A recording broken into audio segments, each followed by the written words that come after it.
Amen. Hallelujah. Again, ndipe kuremekeza kwangu kuna Sachikaro nemkana wandipa. Ndipe kukwasa kwangu kuna Bishop. Thank you so much, Mama Wangari. Nekutitendera utitimire pano. Ini Instagram ndinetwa tenda mangoti. Shanda ndiri ku Zororo-Phumulani. Ndakutenda leadership yose yebackside need support yavanotipa secompany. The reason why Taka decided to extend our hand ku building irikuvakwa kuchiwiriri inhau yeku appreciate the support yatinopiwa nebackside church. So ini ndirakotaura mashoko mashoma no maybe 3 minutes ndinenge ndagara pasi. But tisati ndataura zvakautaura zvishoma shoma ndakupudza short story yakaitika rimwe zuva ndaiti ndinokuenda kuBulawayo ndichibva ndaenda pambari chida kunokwira kombo. Ndakasvika mine vanhu 7. Pandakapinda imini 2 vakabuda. 2 vabuda pachibva papinda vamwe 3 again. Vamwe 3 vanga vari mukati vachibva vabuda. After that pakapinda vamwe 2 vachibva vabuda again.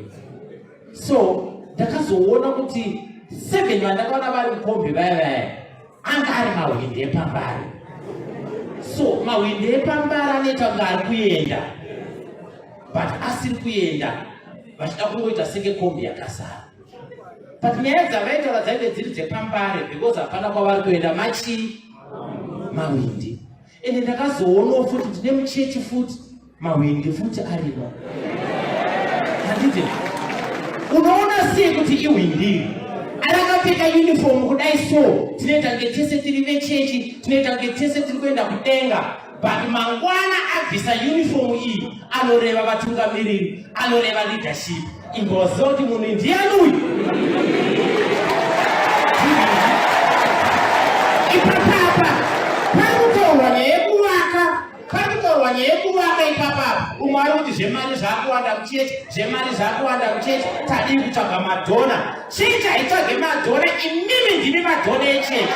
Ukamuona chete akushorapodza imboza kuti ndiani? Ukaona anoreva leadership yemuchechi, handiti kana vari mai kana vari baba vanoziva maboyfriends ese eshirikadzi dzemuchechi, vanoziva makuhwa ese emuchechi. Munhu ndiani uyu? Tihwindi uyu. Mahwindi anonyengera. Munomboona the highest level yekunyengera. Muchimboona ndakadai so vanoti baba makachena ndiani? Ndakachena nini? Pafeya chekuchako ndakachena nini? Can you allow me to remove my jacket?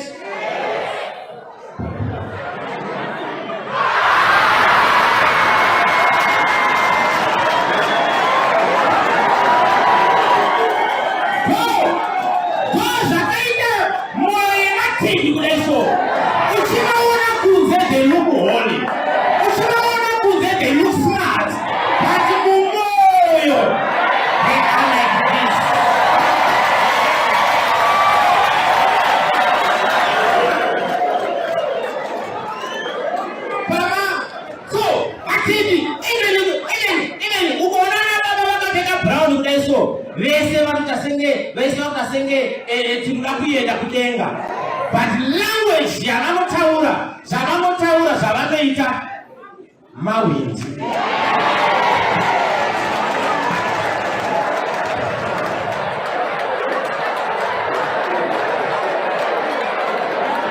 Alright. Sorry, time yangu yakupera. Time just 2 minutes. Isuve Zororo-Phumulani tiri kuoffer ma-funeral policies kuma Zimbabweans vari muSouth Africa.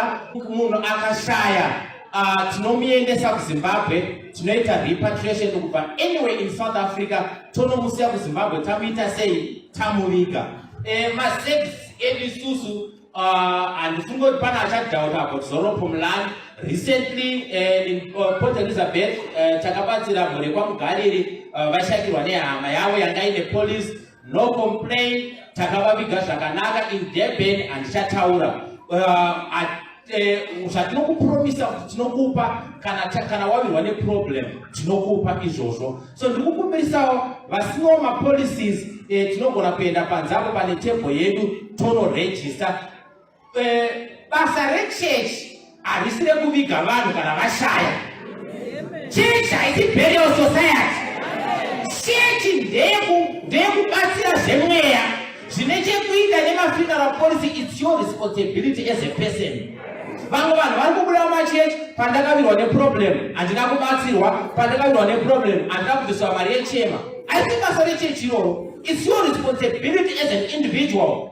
Now, mukore uno zveshuwa titiri kuita munhu asina funeral policy pafeya chaipo. Ukaona mukore uno usina funeral policy, pane tambo dzemubrain dzisiri kutambidzana moto.